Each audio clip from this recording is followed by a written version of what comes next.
Everyone, welcome back to my channel. My name is Lucy, and in today's video we are filming my favourite video of the year to film, and that is my top books of the year.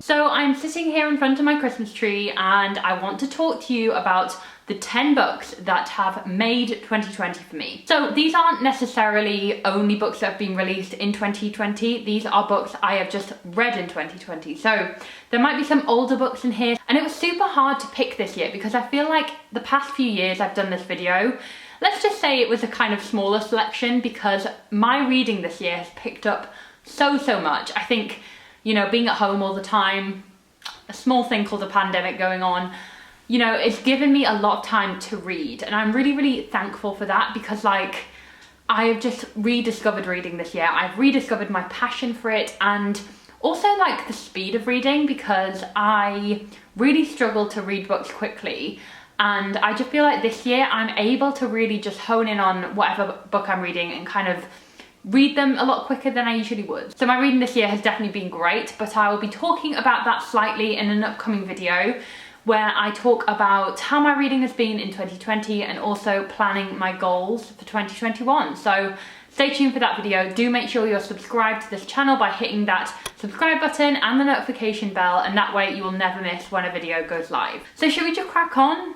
Should we just do it? So number 10, rolling in at number 10 is Little Women by Louisa May Alcott. So I started reading this book about 2 or 3 years ago and I just never finished it. But this year, my goal was to basically finish off all the books I've half read and half started and actually try and finish them off. So this is one of the first ones I read to do that, and let's just say, like, tears were shed, a lot of love was given to this book. I love it so much, and I really want to rewatch the film adaptation because it is perfection. So Little Women by far took me by surprise, and I'm really pleased that I finished it so it can be here in the top 10. If you haven't read this yet, it is a really lovely, kind of like difficult to get used to at first in terms of like the level of detail about the kind of lives of this family, but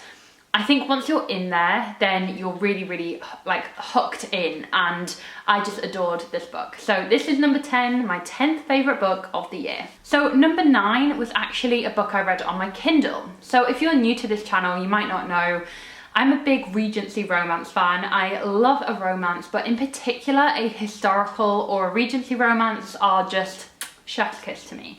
So I am a huge Lisa Kleypas fan, and Lisa Kleypas writes incredible, I think more Victorian era historical romance. It's not quite Regency, I don't think, but I've been reading a lot of Lisa Kleypas for many a year.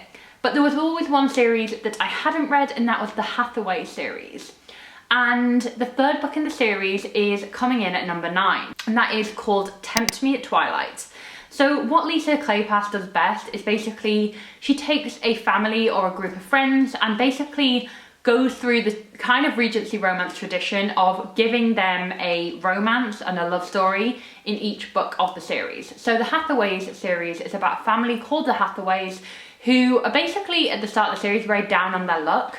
They, you know, it's just the brothers and sisters because their parents have passed away, so you know, they're very down on their luck. But this series takes each of the siblings in turn and gives them their happily ever after. So Tempt Me at Twilight follows our main character Poppy, who is currently staying at a hotel where she meets the hotel owner.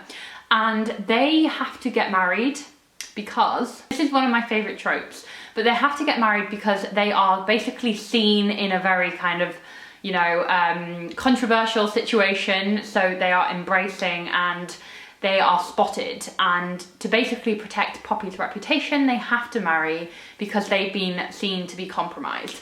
So they get married, and it's very clear that her new husband doesn't quite trust her, and there's obviously that kind of slow, gradual burn romance, and I love that. And this was just like, this book, which is a third in the series by the way, completely took me by storm. Like, I loved it so much. Like, it reminded me why I love Lisa Kleypas's book so much. So Tempt Me at Twilight, was 10 out of 10. So number 8 is a new edition. I've literally just read this book and it's already in my top 10 books of the year. It is The Bear and the Nightingale by Catherine Arden.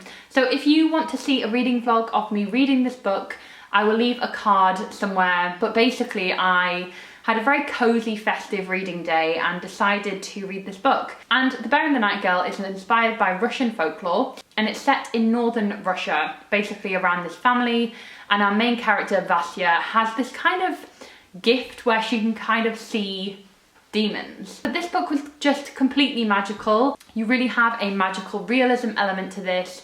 There is like religion and magic and wintry scenes, and it's just the perfect book to read this time of year. So if you've not yet read this, I really would recommend it. I really just love the setting. Like, you could feel every single bit of the icy chill of the winter wind. Like, it's just very, very poetic as a book, and I just absolutely adored this, and I need to read the next 2 books in the series. So number 7 is another new edition, and it is Kingdom of the Wicked by Kerri Maniscalco. This is the proof copy I'm holding up here. This was kindly gifted to me from Hodder. Basically, this book is all about demons. Can you sense a theme in my top 10 of the year? There's so many demon books, what is going on? But this is slightly more menacing. This is set in a historical Italy. It follows our main character whose twin dies, and all signs are pointing towards the fact that a demon has killed her sister. So our main character is a witch, and she basically has to summon one of the 7 princes of hell to help her unravel the mystery of what has happened to her sister. I found this book completely dark, delicious, and just it completely devoured me. Like, I was obsessed with this whilst I was reading it, and I know there's been some mixed reactions. Some people really didn't rate this or get on with this, but I just was engrossed. Like, I could not look away, and I can't wait for the next book, which is coming out in 2021. I think it's called Kingdom of the Cursed, and I am so ready for that. So keep an eye out for my most anticipated books of 2021. That will no doubt be on there. So the next book is another book that has been on my TBR for the longest time, and it is, coming in at number 6, Lord of Shadows by Cassandra Clare. So this is basically quite shameful because I've been meaning to finish off the Dark Artifices series, or even just start it, for a while now. And last year I finally got around to reading Lady Midnight, and this year I was like, you know what, I should probably start Lord of Shadows. I did, and I have no regrets. What a series. Like, I just am obsessed with the characters, the setting, the whole kind of mystery. And I won't go into any details because I do talk about this in several videos. I have a reading vlog about it, but oh my god, did I love this book. And I still haven't read Queen of Air and Darkness, so I do need to pick the 3rd and final book in the series up next. But this book completely devoured me. It is a very, very hefty book. You know what? It did not feel like that. I have a fear of big books, but this just, you know, I was like engrossed and it completely enveloped me. So I really, really rate Cassandra Clare as a storyteller, and I think her writing is brilliant. Like, it never fails to suck me in, and I just get hooked every time I read something of hers. So I'm so glad I managed to read Lord of Shadows because it was one of my books of the year, and I'm delighted about that. So number 5 is a book that I have been meaning to read for so long because so many people were telling me to read this book, and I just knew that I would love it, but for some reason I just didn't get around to reading it. It is, of course, The Cruel Prince by Holly Black. So this year, I believe, the 3rd and final book came out, The Queen of Nothing, and I basically binge read this whole series this year, and it completely blew my mind. But in particular, The Cruel Prince really kind of swept me away, and I would say, I don't know if it's my favourite in the series, but I wanted to include this book in the top 10 because this was the first book that really just kind of cemented Holly Black as one of my favourite fantasy authors. So this is book 1 of the Folk of the Air series, which is all about fairies. So this book is actually set in the world of fairy and features our main character Jude, who is a human girl brought up in the world of fairy. And Jude is basically desperate to kind of fit in with fairy society and be one of them.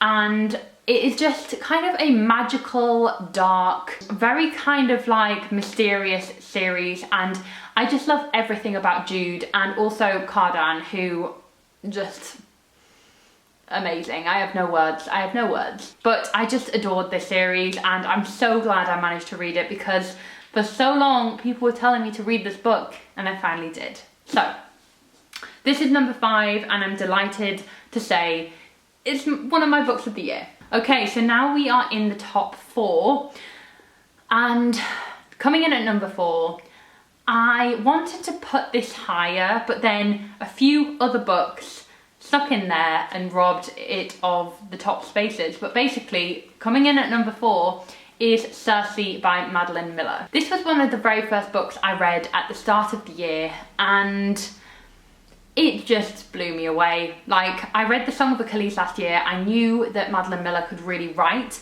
but this book was kind of a huge success when it came out 1 or 2 years ago. And I'd always been meaning to read it because as I said, I loved The Song of Achilles.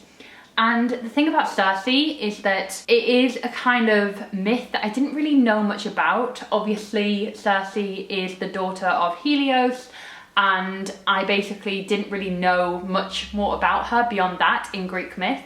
But this story is kind of a homage to Circe and really gives justice to her story, and it really kind of goes deeper within, you know, the Greek myth, and it is just glorious. Like, it is just a brilliant retelling, and I adored the whole kind of poetry and majesty of this book, and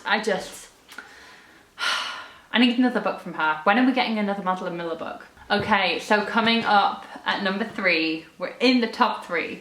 Now, this might surprise some of you that it's not number 1, but coming in at number 3 is House of Earth and Blood by Sarah J Maas. This is book 1 in the Crescent City trilogy series. I don't know how many books are planned for this, but this is the first book. It is Sarah J Maas's first adult fantasy book. It is urban fantasy, so it's kind of set in a modern city, basically. Where to even get started with this book? So I filmed several reading vlogs about this, so if you do want to see my kind of like play-by-play account of it, you can watch those reading vlogs. But this book completely blew me away, and I think really set in stone just how talented Sarah J Maas is in terms of crafting fantasy worlds. Like, the whole world building aspect, I feel at the start was very info dumpy, and that is like why I think it just took me so long to read, and that's why maybe it wasn't number 1, because I just felt the magic wasn't there for me at the beginning of the book, but by the end of the book I was so invested, and I was so in love with this world and the characters, and I cannot wait for book 2 in the series. Like, it's just a world that is just so kind of like beyond anything. Like, it's so detailed, so kind of like multi-layered, and I really enjoyed this book, and I'm so pleased I did, because obviously I adore Sarah J Maas. I am one of her biggest fans. I was a bit nervous about Crescent City, but I'm glad to say I really loved it, and bring on book 2. Okay, I think number 2 might surprise a lot of people, because this isn't fantasy, it's not YA, it is a contemporary or more historical kind of novel, but it is Where the Crawdads Sing by Delia Owens. So this book completely took me by surprise. I don't usually read this type of fiction. I do love historical fiction, but I love more kind of like court historical fiction, and kind of more like, you know, about kings and queens and Philippa Gregory, stuff like that. I don't usually read books about, I think it's 1960s America, and this is set in basically a very small town in this marsh, and features our main character Kaya, and at the heart of this is a murder mystery. But this is so much more, and honestly this is one of the most magical novels I've read in a long time. It completely took me by surprise, because I didn't expect to love this much, but my small little mind was blown. And not only is the fact that the plot is just so brilliant, but it's the descriptions of like nature and the wonder of the natural world that you can tell that Delia Owens kind of knows that area so well. So it's amazing. Please read this book. You will not regret it. And the ending, like, mind blown at the ending. What a plot twist. Anyway, so this is my number 2, my second favourite book of the year, Where the Crawdads Sing. And finally, drum roll please, my number 1 book of 2020 is The Poppy War by R.F. Kuang. So basically at the start of this year, I got really back into BookTube, and I basically watched so many people's reading vlogs reading this book, and I knew there was something special about it. I didn't know I would get on with it and love it this much, but there is something about this book that is exceedingly impressive. The fact that this is a debut novel is just mind-blowing. So this is a grimdark fantasy novel, which I don't read a lot of grimdark fantasy, so that initially put me off, but I'm so glad I picked this novel up, because now I get to read the rest of the series and I'm just so obsessed with this. And the main character, Rin, is just really interesting and morally very grey, and that's not something I often read on the page. Like, that is not something I read in a lot of novels about, like, very morally grey characters. So I really adored this book, and it has to be my book of the year. For a more detailed review, I will leave my Poppy War review down below. But wow, I just adored this book, and I cannot wait to read the other 2 books. I have not read The Dragon Republic yet, but that's on my TBR, hopefully like at the start of 2021, so I'm very looking forward to that. Yes, this book, book of the year for me. So guys, that is it for my top 10 books of 2020. Please do let me know what your best book of 2020 was. Let me know what your favourite was. I would love to know. And do let me know if you agree with any of my choices, or if any of these feature in your top books of the year. I would love to hear it. So thank you so much for watching. All links to these books will be in the description bar, and I will see you very soon with my next video, guys. Bye.